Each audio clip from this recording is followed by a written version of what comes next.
Okay, enough of this thing. It's time to make some real videos again.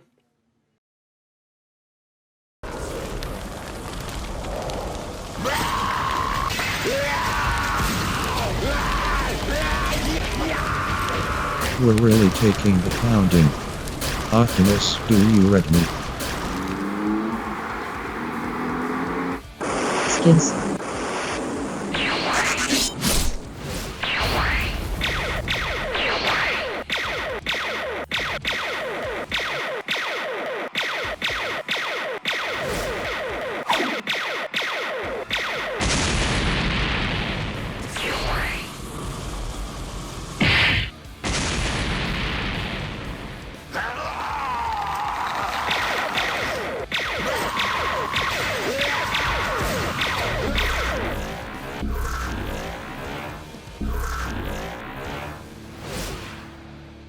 Busting cons, always a good use of my time. Oh, he trolled me. When to change into a motorcycle? Those cons must have seen me coming. Felt like I missed turn. So goes a my league. What?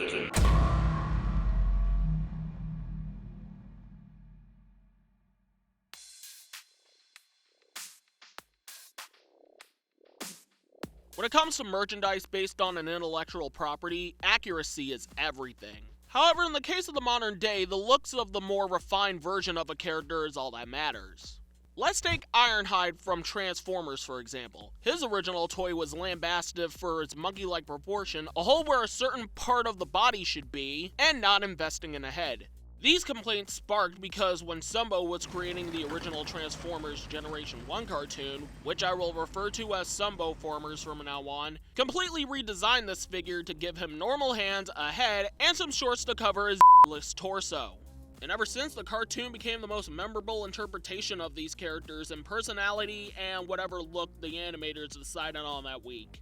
When you remember the fact that the original toy was an American import of this mech suit without the pilot from the Diaclone line, it's horribly inaccurate.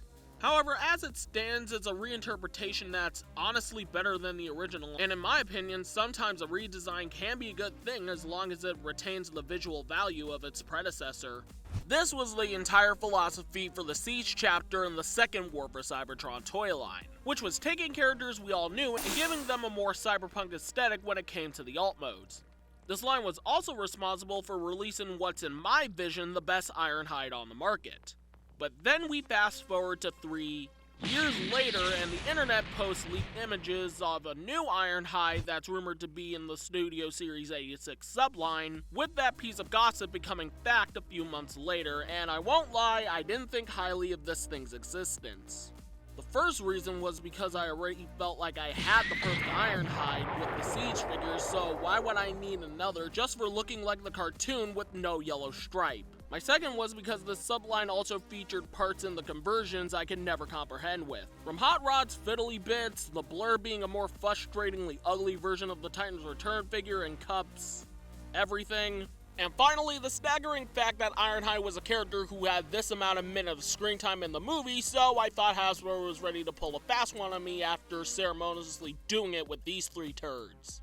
So in reality, I was just looking for reasons not to buy this thing. However, after really thinking about it, the characters who were released in the subline that weren't introduced in the movie tended to have the best transformation, so I figured I could get him and make a video comparing this guy to the Siege if you guys are having trouble deciding which one you should buy. Now granted, I'm making this well after everybody's already made their decision, but when it comes to decision making, you can never be too sure, so I figured I'd help you all make that decision clear. Hopefully. As stated, these figures are going for 2 different aesthetics while also keeping the spirit of the cartoon's design. Looking at the animation model and the figures, could you guess which one looks like the cartoon? I'll give you a hint, it's not the Siege one. They do look similar, but this figure isn't seeking to capture every detail. The legs and torso no longer resemble shorts, and the chest window definitely takes up a lot more width.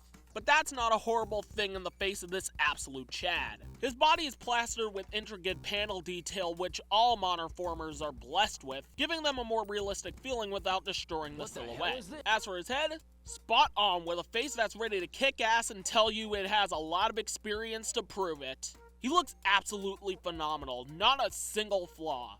Though if you're a person who doesn't like their figures to look damaged, then you're going to hate the little paint detail on his feet. I personally don't mind it because of the war aura this entire line is trenched in, but I think this stuff can come off, I'm not too sure.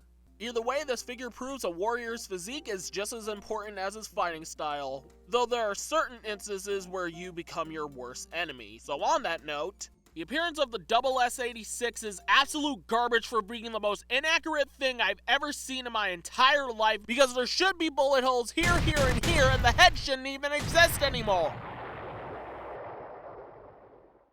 Okay, now that the OCD ghost has had its moment, when it comes to on-point accuracy, there's no debate when consulting this figure. It's missing a little bit of gray on the side, however, that's mostly to please vehicle solidity, so it's not a major deal. However, what is a major deal is not these windows on the side shins, because if the designers were to try to make them disappear into the legs, a big but minor problem with the figure would take place and end up like Cup. He's also covered in panel lining, but it's not as much to keep to the smoother look of the cartoon.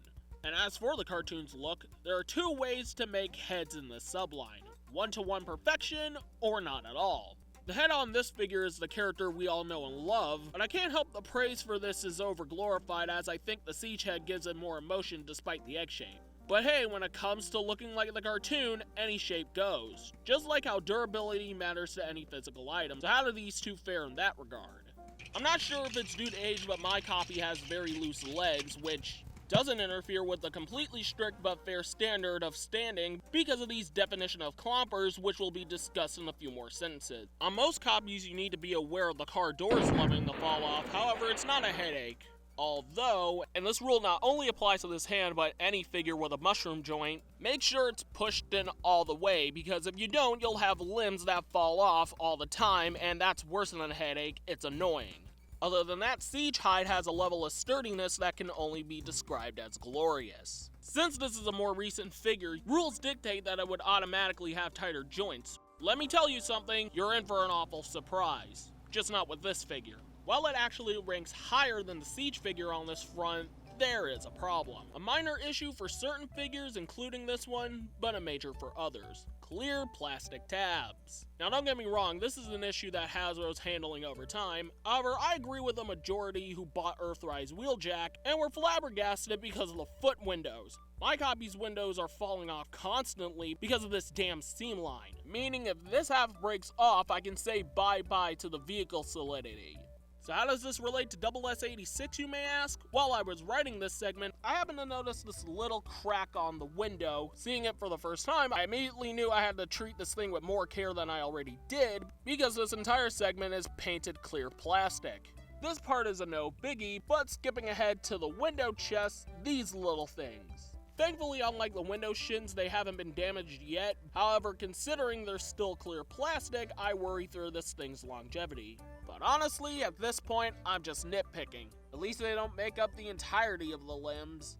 The second WFC set a new standard for posability with rotating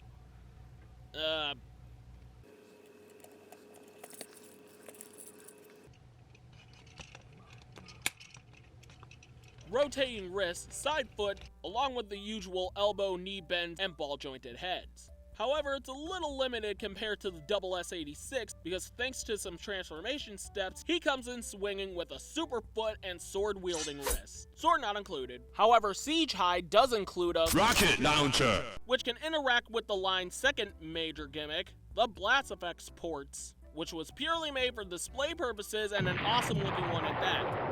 It could also be converted into a hammer, and he holds it fine, but let me tell you, the SS-86 holds it a heck of a lot better, mostly thanks to his wrist joint. He comes packaged with his two guns, and a stage-like background with an image of a ship's module so you can recreate his final moments of being alive. His guns are, oddly enough, also blast effects compatible, so there should be no excuse most legacy figures. But now for the franchise's namesake.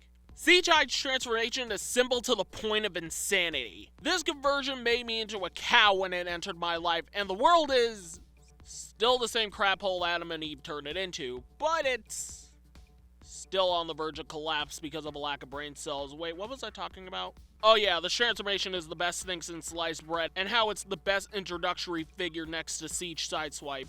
The vehicle mode is a wicked space conversion of a SWAT van. It's weirdly shaped, but trust me, it's a SWAT van. Honestly, I think a military vehicle works better than a minivan for Ironhide, just for his rough and tumble attitude. Kind of reminds me of the SWAT van from SPD. The hammer launcher can be attached to a variety of holes, with the most common placements being the top, which looks charmingly dumb. These side compartments you can uncover by opening up the legs, which the OCD goats demands for 2, because while it's serviceable, it's painfully uneven. And finally, the front bumper to make the most metal bumper car you'll ever wish to drive. Oh, and he rolls great, forgot to mention that somewhere.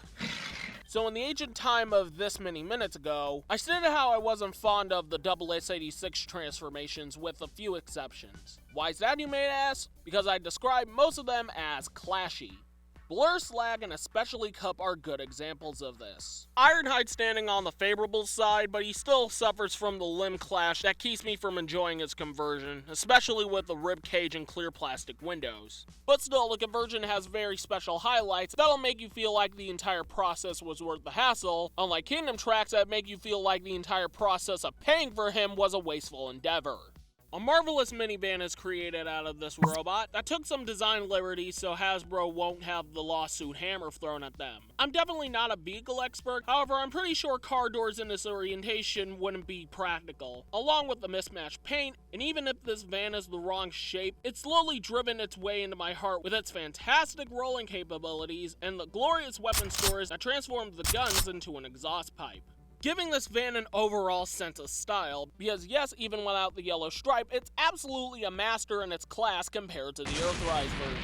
Do I even need to tell you what's wrong with this thing? Other than it's a forced retool that adds parts forming that ruins the solidity of the vehicle mode when said part breaks or gets lost, but even with it, it still looks like trash because of the horribly mismatched paint, the fragile as donkey's front window, and the exposed feet for being a lazy retool of a phenomenal figure unless you modify it. Oh, it's that? I don't? Well, thanks for your understanding, and don't buy this stupidly expensive 2-pack. Yes, even for Prowl. Still better than a Universe figure. What the hell is even that? Overall, if you want a good Ironhide, get the Siege version. But if you want a good Ironhide that's also wholly accurate to the on-screen model, get the double S86. I sincerely apologize for the indecisive result to the people who still have an Ironhide-less hole in their collection, but what can I say, these figures show qualities I look for in a Transformers figure. Stellar posing, weapons filled with blissful violence, one has an exact likeness to the character, and one uses it as a template without throwing a trash filter over it. They set out to achieve different goals and succeed on all cylinders. They're not without their problems, but after a long time you'll get over them, as these figures represents a style in toy making I've come to appreciate when it comes to character design. Fans just want figures to have on-point replication, but sometimes it's cool to see a deviation done right.